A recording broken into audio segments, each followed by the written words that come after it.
അപ്പൊ ഈ അന്തരീക്ഷത്തിൽ ഈ ക്ലാസ് എന്ന അന്തരീക്ഷത്തിൽ എന്തൊക്കെ ഘടകങ്ങളുണ്ട്?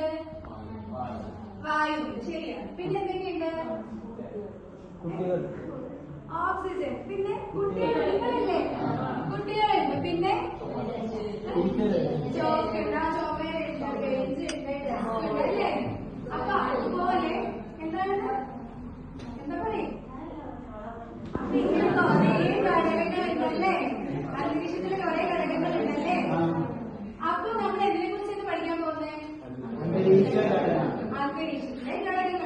അപ്പൊ അതിന് വേറൊരു പേരുണ്ട്. നിങ്ങൾ ആരെങ്കിലും കേട്ടിട്ടുണ്ടോ? അത് കേട്ടിട്ടുണ്ടോ? അന്തരീക്ഷ സംരചന. എന്താണ് രചന എന്ന് പറഞ്ഞെന്താ? വരയ്ക്കുക, ഉണ്ടാക്കുക. അതുപോലെ അന്തരീക്ഷം എങ്ങനെയാണ് വരയ്ക്കപ്പെട്ടിരിക്കുന്നതെന്നാണ് നമ്മൾ പഠിക്കാൻ പോകുന്നത്. അതായത് അന്തരീക്ഷത്തിൽ എന്തൊക്കെയുണ്ട്, മനസ്സിലായോ? എന്താ നമ്മൾ പഠിക്കാൻ പോകുന്നത്? അന്തരീക്ഷ സംരചന. ഒന്നുകൂടെ പറഞ്ഞേ.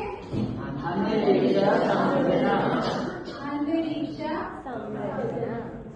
സംരചന. ഈ ആരെങ്കിലും പറയില്ലേ? അന്തരീക്ഷ സംരചന അതെന്തായിരുന്നു? അന്തരീക്ഷ സംരചന എന്തായിരുന്നു? അന്തരീക്ഷത്തിലെ എന്താണ്? ഘടകങ്ങൾ. അന്തരീക്ഷത്തിലെ ഘടകങ്ങളെ കുറിച്ചാണ് നമ്മൾ ഇന്ന് പഠിക്കാൻ പോകുന്നത്. എന്തൊക്കെ ഘടകങ്ങളായിരിക്കും ഉണ്ടായിരിക്കുക? അറിയോ? എന്താണ്? കാറ്റുണ്ട്, ശരിയാണ്. ഓക്സിജൻ, അതാരാ പറഞ്ഞേ? ആരാ പറഞ്ഞേ? ശില്പ. എന്താണ്? ഓക്സിജൻ ഉണ്ട്. ഓക്സിജൻ നമ്മൾ എന്താ പറയുന്നേ? ഓക്സിജൻ എന്തിന്റെ കൂട്ടത്തിലാണ് വരുന്നേ? വാതകങ്ങൾ അല്ലേ? എന്താണ്?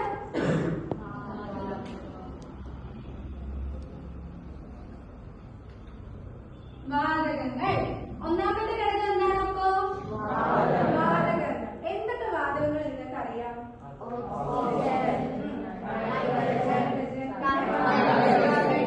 പിന്നെ ഹൈഡ്രജൻ. ഏറ്റവും കൂടുതൽ കാണപ്പെടുന്ന ഏത് വാതകമാണ്? നൈട്രജൻ ആണ് അല്ലേ? അപ്പൊ നിങ്ങൾ പറഞ്ഞ ചില വാതകങ്ങൾ നമുക്കിവിടെ എഴുതാം. ഏതൊക്കെയാ?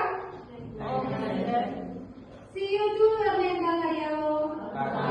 Carbon dioxide. നിങ്ങൾ കെമിസ്ട്രിയിൽ പഠിക്കും കേട്ടോ. ഇവിടെ നമുക്ക് ഇത്രയും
അബിൽക്കുട്ടൻ സൂപ്പറാ.